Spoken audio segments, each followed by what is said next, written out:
嗨，大家好，我是坦平叔。今天是2025年6月28号，这一期咱们继续聊聊恒大清盘，聊聊中国的房地产。新浪证券报道郁亮卸任万科董事长后首次发声。2025年6月27日，万科举行2024年度股东大会，万科董事会主席辛杰、万科执行副总裁郁亮、李峰、华翠、李刚等新管理层班底悉数亮相股东大会。这是郁亮在今年年初卸任万科董事会主席后首次在公开场合对外发声。这个郁亮在股东大会上对外发声这个是传统节目以往每次股东大会这个郁亮都要发声，而且都是为房地产行业指明方向都是金句什么白银时代，什么黑铁时代，让万科活下去等等每一次股东大会这个郁亮都有这个金句在房地产行业，对吧，在地产圈这个流传广泛传播但是这一次这个郁亮是执行副总裁，就是副总经理，对吧？作为这个身份变了是副总经理讲话。郁亮回应股东对房地产市场走势的问题时表示在政策引导和支持下，相信房地产市场将会回到稳定健康的发展轨道上。郁亮称万科对市场走势判断具体来源于以下4个方面变化：一是土地市场方面，重点城市加快用地规划调整，持续推动供地结构改善。一方面，核心区位优质地块供应占比提升，高库存片区土地出让节奏放缓，库存压力得到有效缓解。另一方面，非住类经营性用地规划调整加快，低容积率住宅地块供应增加，更好地满足了高品质居住需求。郁亮好像是做财务出身的，这一次是我理解成变相发声为什么呢？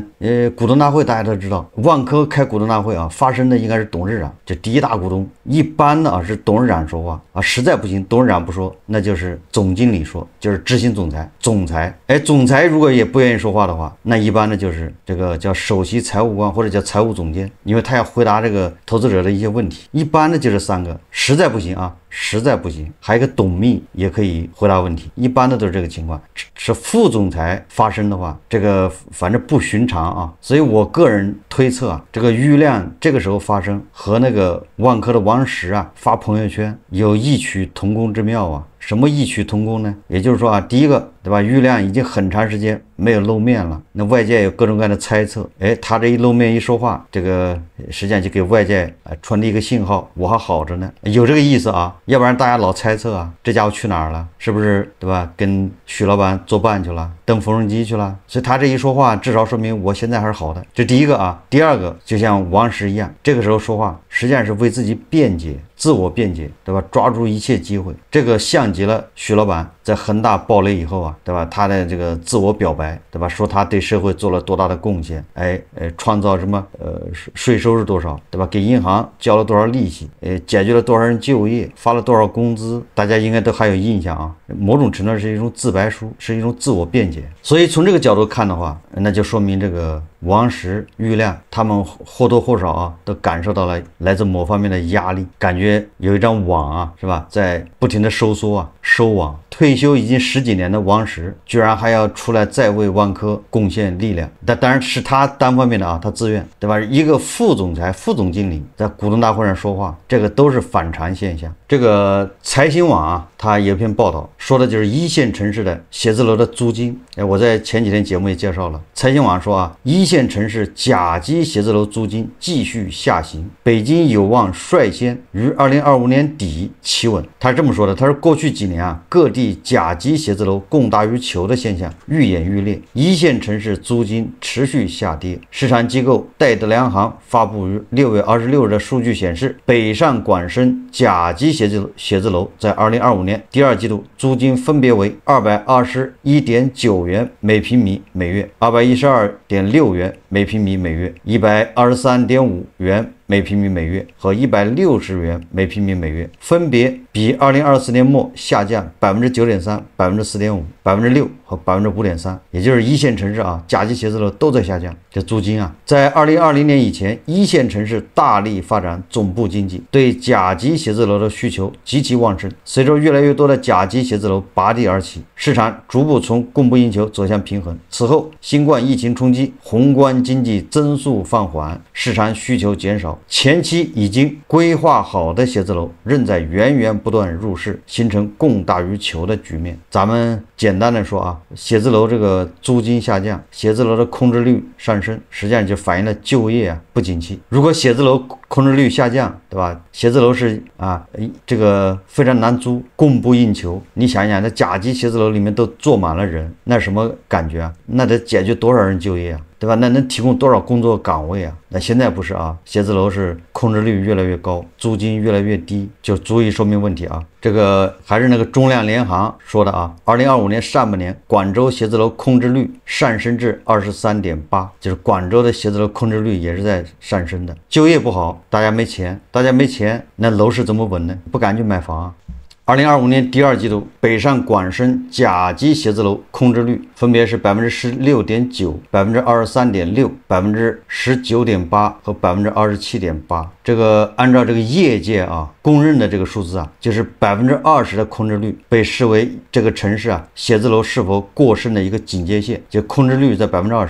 那按照这个说法，上海和深圳的空置率已经超过警戒线，并且啊比2024年第4季度都增加了1.2个百分点。戴德梁行认为啊，仍有大量甲级写字楼即将在下半年入市，上海、广州和深圳的租金水平还会继续下行。这个凤凰网财经报道啊，说年轻人对5星级酒店雀魅了吗？多家5星级酒店低至5折抛售，说煤老板们也不接盘了。这个是凤凰财经啊转发的时代财经的一篇报道，他这么说的啊，他说近2年越来越多的奢华酒店被摆上货架，上海宝格丽酒店、上海黄埔绿地万豪酒店、金茂北京威斯汀大饭店。这个金茂北京威斯汀大饭店应该在那个金融街啊，我有印象，我应该是去吃过几次饭，离证监会不远了。他说变成一个个大宗资产被交易。酒店咨询机构银蝶提供的数据，2024年国内法拍酒店中，折价率低于7折的酒店占大多数，约56%，其中27%都是5到6折出售，而溢价交易则仅占7%。说这几年消费者对5星级酒店有所祛魅，尤其是一些设施陈旧、服务老旧的老牌奢华酒店，已经很难吸引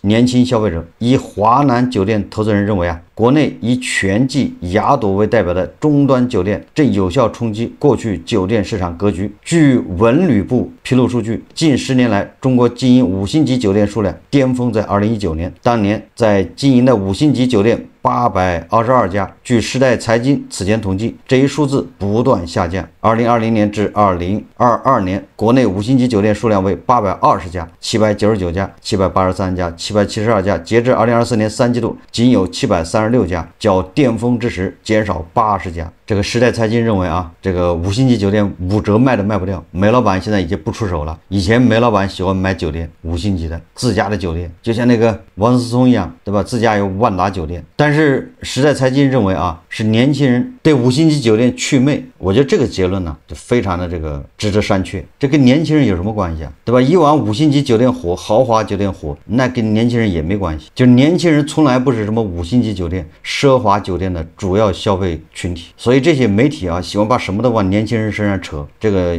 感觉啊，有点让年轻人背锅的意思啊。经济不行，都是年轻人不消费，年轻人这个不喝白酒。你看，年轻人不喝酒，所以说茅台卖不掉，对吧？年轻人对白酒不感兴趣，导致茅台的价格下跌。年轻人不买房子，那导致楼市不稳，对吧？年轻人不结婚，年轻人这个对5星级酒店祛魅，这个都属于那个叫甩锅啊。5星级酒店现在这个惨状啊，跟年轻人没有1毛钱关系。5星级酒店现在这个低迷啊，跟这个外商，对吧？跟外资关系更大。你想啊，5星级酒店你一晚上卖1000一间房啊，那也就是100多美金嘛，对吧？100欧元呢。大家想一想啊，就是欧洲的客户，对吧？尤其是商务客户啊，对吧？他到中国来考察，到中国来投资，到中国来开会，他一住一间房住3晚上，人家订个200欧一晚上的这个房子，这很正常吧？200欧就是2000一晚上，这不都是豪华酒店吗？这几年是不是外商这外资在流出啊？当然了，是低质量的外资在流出啊，高质量的在增加，但是你总数还是低质量的流得多啊，高质量的流进来少啊，导致这老外他不来中国开会了，他也不到中国来指导工作了，他也不到中国来看他的工厂了，他工厂都搬走了，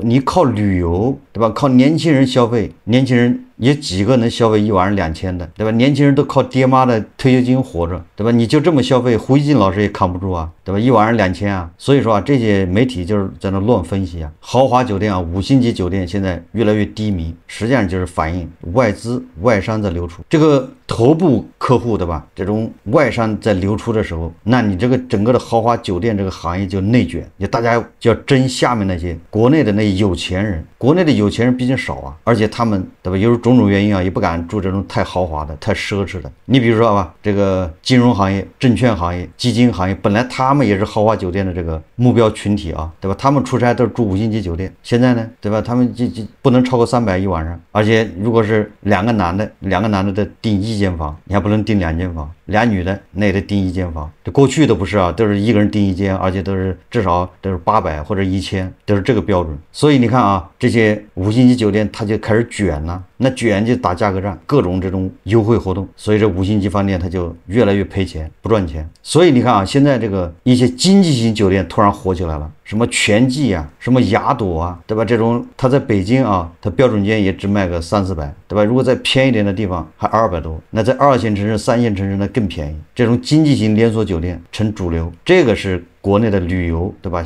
这个消费群体啊，他们支撑着这个市场。所以你看啊，文旅部披露的这个5星级酒店家数在对吧逐年下降，这个正好跟外资啊撤离是不是高度吻合，对吧？现在很多媒体、很多专家总是把这个经济低迷啊。要归咎到这个年轻人不努力、年轻人躺平导致的，对吧？但是你说你这个高端酒店对吧？你这个茅台你卖不掉，高端酒店没人住，你怪年轻人这就不对了。年轻人现在是牛马，你怪牛马不努力，因为牛马不努力，所以导致这些婆罗门，导致这些有钱人也住不上豪华酒店，喝不起茅台，都是因为牛马不努力啊，是不是这么一个认知啊？今天在网上看了一个段子啊，也很有意思，大家看视频。资本说啊，隔夜的茶不能喝啊，那你看冰红茶，保质期12个月，它就能喝了。那又说什么隔夜菜不能吃啊？预制菜365天，它就能吃啦，可香了。资本就拿出1块钱，就可以让大家睁着眼睛说瞎话啊，去晒图，去好评。对，那10块钱可以让外卖小哥天寒地冻给你跑这个订单。是。那100块钱可以让一个大男人扛着水泥爬上8楼啊，1000块钱啊，可以让别人养了18年的女儿坐在你旁边，在我腿上。